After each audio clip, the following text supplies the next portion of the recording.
हम इकरार करते हैं कि 5 वक्त की नमाज पढ़ेंगे, हम इकरार करते हैं कि ज़कात देंगे, हम इकरार करते हैं रमज़ान के पूरे महीने के रोज़े रखेंगे, हम इकरार करते हैं कि हम हज करेंगे। सिर्फ इकरार करते हैं लेकिन करते कुछ नहीं है। क्या क़यामत के दिन हम अल्लाह ताला के सामने खड़े होकर ये कह सकते हैं कि अल्लाह तू मुझे जन्नत दे, तूने वादा किया था कि जिसने ला इलाहा इल्लल्लाह पढ़ा हम उसको जन्नत देंगे। अय अल्लाह तू, तेरा वादा था, तूने इकरार किया था। अल्लाह कहेगा मेरे बंदे, मैंने कहा था, तुमने भी तो वादा किया था अल्लाह के अलावा कोई माबूद नहीं और मोहम्मद सल्लल्लाहु अलैहि वसल्लम अल्लाह के बंदे और रसूल हैं। यानी तुमने इस बात का इकरार किया था कि 5 वक्त की नमाज पढ़ना चाहिए, रोज़ा रखना चाहिए, हज करना चाहिए, ज़कात देना चाहिए। मेरे बंदे, तूने अपने वादे को पूरा नहीं किया, तूने जो इकरार किया था उस इकरार पर तू पूरा का पूरा कायम नहीं रहा, तो मैं अपने वादे पर क्यों कायम रहूं? नहीं, अल्लाह तूने वादा किया था कि हम जन्नत देंगे, दे। क्या आप कह सकते हैं जब एक मामूली मजदूर को आप सिर्फ वादे और इकरार पर मजदूरी नहीं दे सकते, जब तक कि वो अमल ना करे, जब तक कि वो आपके घर मजदूरी ना करे, आपकी दीवार खड़ी ना करे, जब आप बगैर मेहनत और काम के जब आप उसको मजदूरी नहीं दे सकते हैं, तो अल्लाह रब्बुल आलमीन सिर्फ इकरार और वादे के मुताबिक बगैर अमल के हमें और आपको जन्नत दे देगा। ये कैसी हम उम्मीदें लगाए बैठे हैं, कैसे हमें ये ऐसी उम्मीदों से हम वाबस्ता हो गए हैं। हमें सोचना चाहिए, ईमान इकरार का नाम है और अमले स्वाले उसी इकरार के वादे का नाम है। इस इकरार के मुताबिक तुम वादे पर पूरा पूरा अमल करोगे तो फिर तुम्हें मजदूरी मिलेगी, वरना हमें मजदूरी नहीं मिलेगी। ईमान हमारी बुनियाद है। अब भाई उठना बैठना बंद कर दीजिए, जिसको जहां जगह मिले बैठ जाइए। ईमान हमारी बुनियाद है। और एक बात सुन लीजिए, बुनियाद जितनी मजबूत होती है इमारत उतनी ही मजबूत होती है। बुनियाद जितनी गहरी होती है इमारत भी उतनी मजबूत उस पर बनती है।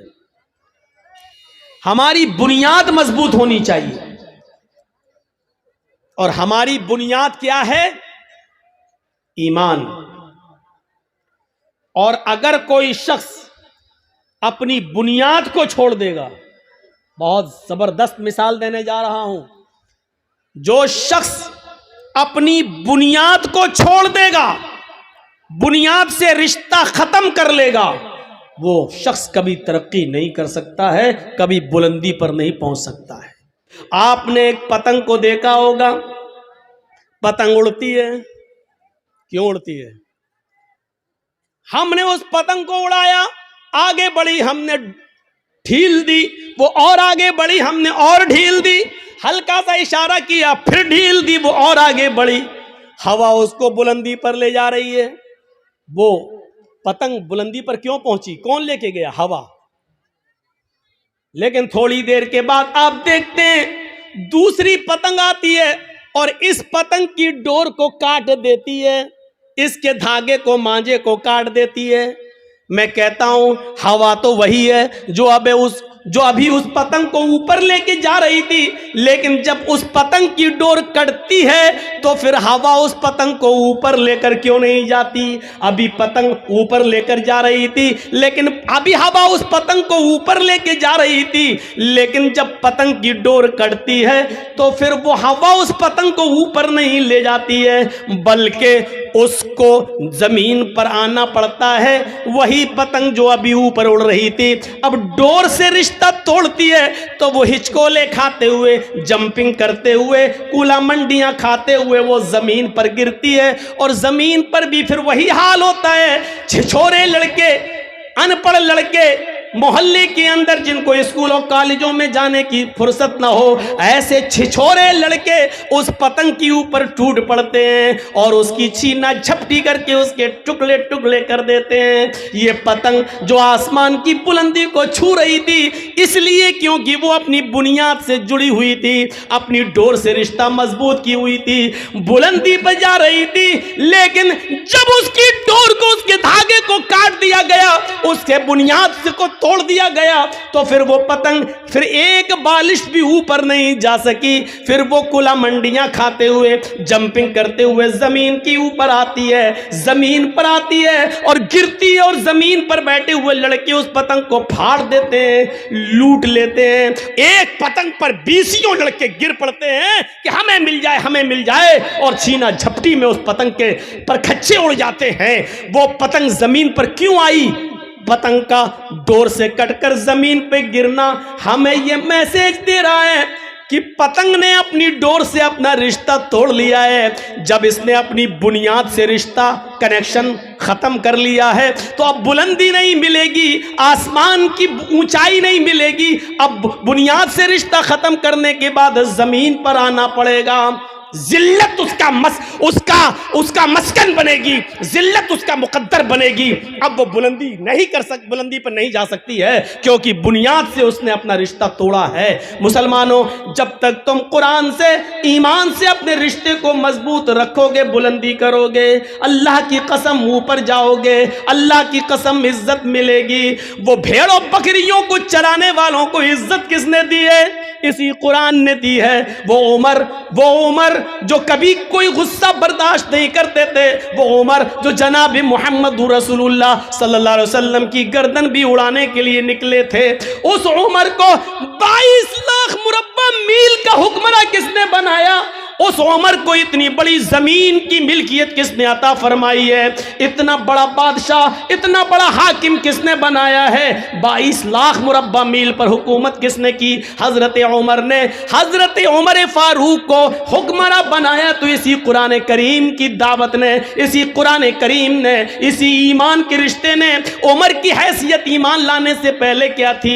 लेकिन जब उमर ने ईमान से अपना रिश्ता जोड़ा तो तरक्की करते गए। इतनी तरक्की की कि अल्लाह के नबी को भी कहना पड़ा, लऊ कान बादी नबीयुन लकाना उमर, अगर मेरे बाद कोई नबी होता तो वो हजरत उमर होते। उमर ने इतनी तरक्की की कि 22 लाख मुरब्बा मील इतनी जमीन पर उन्होंने हुकूमत करके दिखाई, और इतनी शानदार हुकूमत करके दिखाई कि महात्मा गांधी को भी ये कहना पड़ा कि उमर फारूक जैसी हुकूमत अगर आज भारत के अंदर कायम हो जाए तो देश के अंदर से खून खराबा मिट जाए, देश के अंदर से खून खराबा खत्म हो जाए, अमन और शांति पैदा हो जाए।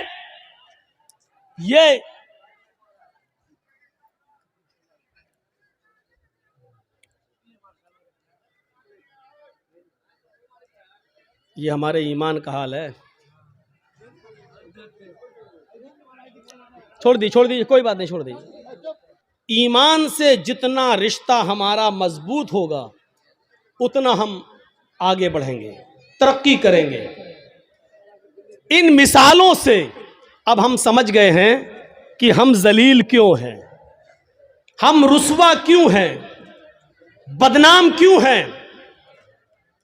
इसका जवाब देने की जरूरत नहीं, क्योंकि आपके पास इसका जवाब है, आप जानते हैं इसका जवाब, और जवाब देने में कोई हर्ज नहीं। इसकी वजह यह है कि हमारी बुनियाद कमजोर है, हमने अपनी बुनियाद से अपना रिश्ता मजबूत नहीं किया। इसी तरीके से एक मोमिन, हम आपको नहीं कह रहे हैं, हमें नहीं मालूम कि आप में कौन मोमिन है कौन नहीं है, हम मोमिन कह रहे हैं।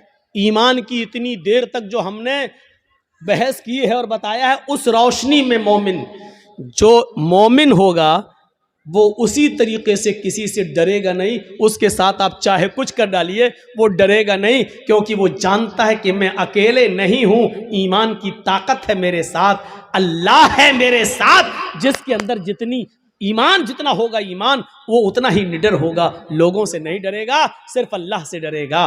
क्योंकि एक पुलिस वाला अकेले जब नहीं डरता, ऐसे ही एक अकेला सच्चा मोमिन भी किसी से नहीं डरता, क्योंकि वो जानता है कि मेरे पास ईमान की ताकत है। और उसकी मिसाल दूं आपको, जंगे बद्र हो रही है, बद्र का मैदान गर्म है, सहाबा की तादाद है सिर्फ 313, और इसके मध्य मुकाबिल जो लश्कर है वो है 1000 से ज्यादा।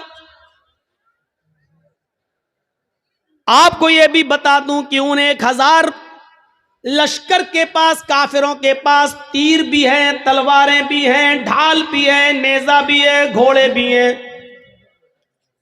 वो सब नौजवान हैं, हट्टे खट्टे तंदुरुस्त हैं और सारी चीजें आलाते हर्ब, जंग का हर सामान है उनके पास। और उनके मुकाबले में कितने हैं?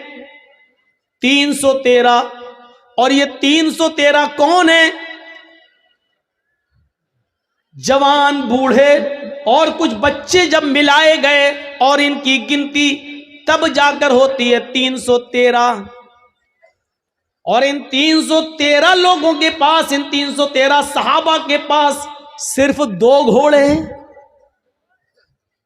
आलाते हर्ब का हाल यह है कि किसी के पास तीर है लेकिन छोड़ने के लिए कमान नहीं है,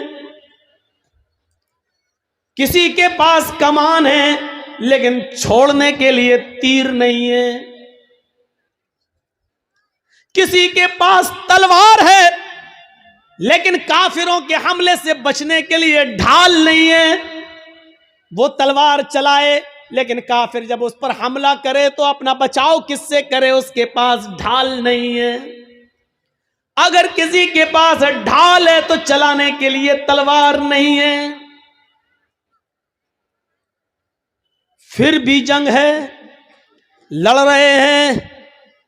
जरा आपने गौर किया है, ये कोई मुकाबला था कि एक तरफ 1000 से ज्यादा और एक तरफ 313। एक सहाबी के ऊपर 3 से ज्यादा लोग, और इसके पास एक चीज है तो दूसरी नहीं, और उनके पास सब कुछ है। कौन सी चीज है जो इन 313 सहाबा को उनके सामने लाकर खड़ा कर रही है और उनसे लड़ने पर मजबूर कर रही है? ये कौन सी चीज है? बताने की जरूरत नहीं, ये वही ईमान है। ये उसी ईमान की ताकत है। और ऐसी कंडीशन में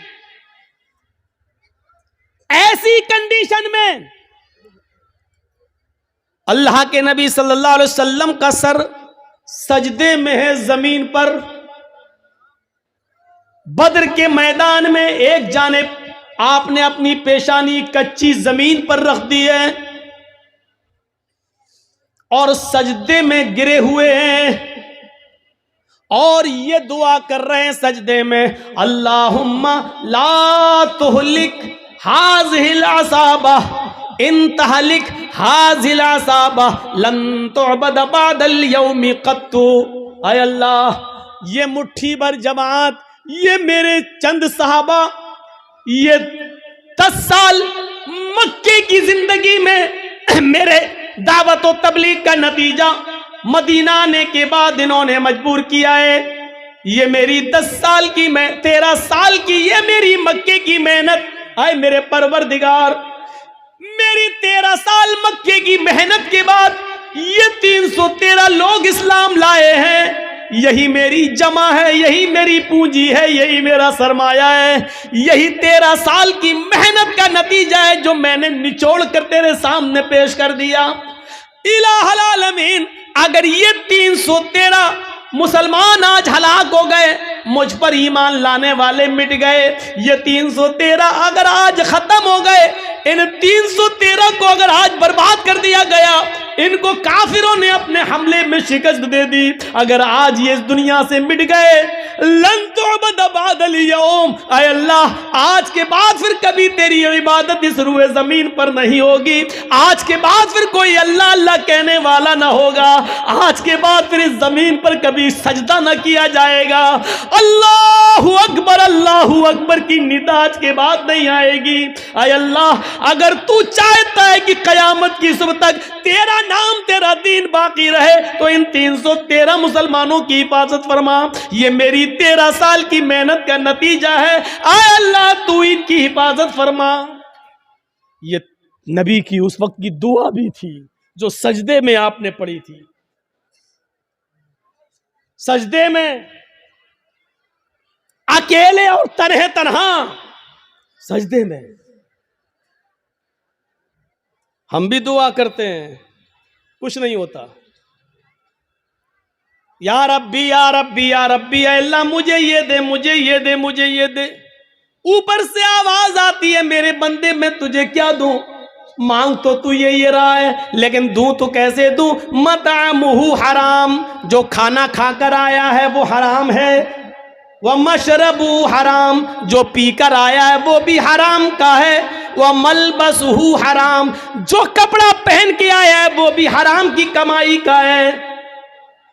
वह गुज़िया बिल हराम, तेरे जिस्म में जो खून दौड़ रहा है वो हराम कमाई खा खाकर उसी का बना हुआ खून तेरे जिस्म में दौड़ रहा है। फअन्ना युस्तजाबु लिज़ालिक, ओ मेरे बंदे मैं तेरी दुआ सुनूं तो कहां से सुनूं? तू पूरा का पूरा नापाक है, खाना तेरा नापाक, कपड़ा नापाक, पानी नापाक, बदन में जो खून दौड़ रहा है वो नजिस और नापाक।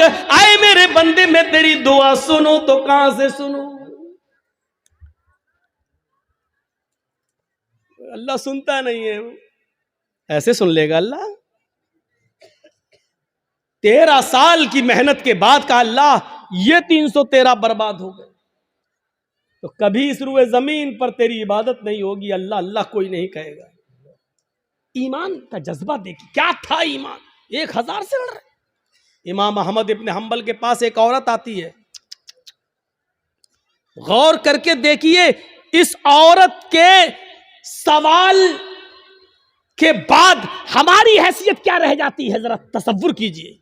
एक औरत आती है, कहती है कि इमाम साहब एक मसला पूछने आई हूं। कहा क्या मसला पूछती हूं? कहा मैं चरखा चलाती हूं। चरखा जानते हैं ना, महात्मा गांधी वाला चरखा मालूम है ना? हम लोगों के यहाँ तो आज भी लगे हुए हैं कहीं कहीं। जो लोग हैंडलूम हाथ से कपड़ा बनाते हैं वहां चरखे भी हैं, हाथ से फिरता है, सूत काटते हैं। तो क्या कहती है इमाम अहमद इब्न हंबल से वो औरत कि इमाम साहब मैं चरखा चलाती हूं और दूसरे लोगों का सूत मजदूरी पर काटती हूं और उनसे मजदूरी लेती हूं। कभी कभी मैं रात में भी चरखा चलाती हूं। जब मेरे पास तेल होता है। इस औरत के सवाल के बाद हमारी हैसियत क्या रह जाती है? सुने हमारी मां बहनें, औरतें ऐसी भी गुजरी हैं। सिर्फ लाइट मारने वाली औरतें हर वक्त नहीं होती हैं। सुने इमाम साहब मैं कभी कभी रात में भी चरखा चलाती हूं। जब मेरे पास चिराग जलाने के लिए तेल होता है तो मैं चिराग जलाकर उसकी रोशनी में चरखा चलाती हूं, सूत काटती हूं। इमाम अहमद इब्न हंबल फरमाते हैं अल्लाह तुम्हारी रोजी में बरकत दे, रिस्क में बरकत दे।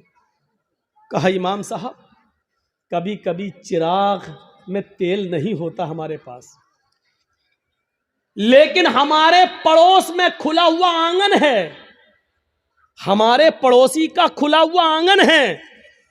कभी कभी उस आंगन में रोज चिराग जलता है, वो मेरे पड़ोसी का चिराग है, लेकिन वो अपने घर में अपने आंगन में चलाता है और उस आंगन में उस चिराग की रोशनी कभी कभी मेरे घर पे आती है।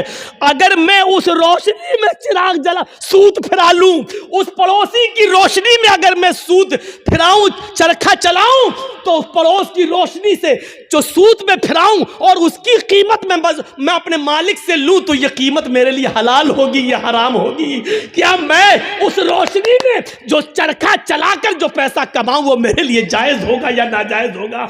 तसव्वुर करो इमाम अहमद इब्न हंबल गश खा के चक्कर खा के गिर जाते हैं कि इस दुनिया में इस दौर में ऐसी औरतें भी मौजूद हैं जो तकवे का ऐसा मायार अपने अंदर पैदा की हुई हैं, इस ऐसा मायार अपने अंदर पैदा की हुई हैं। इस तकवे की रोशनी में जरा तसव्वुर करो हम कहाँ हैं, हमारी रोजी क्या है, हमारा माल क्या है, हमारी इनकम क्या है, हमारी इनकम आ कहाँ से रही है। इस औरत के सवाल के बाद हम तसव्वुर करें कि हम कहाँ खड़े हैं। फिर कहते हैं कि ये हमें परेशान कर रहा, वो हमें परेशान कर रहा, फला का अज़ाब। कुछ नहीं, हमारे आमाल हमें परेशान कर रहे हैं, हमारे करतूत हमें परेशान कर रहे हैं, हमारी बदअमली हमें परेशान कर रही है।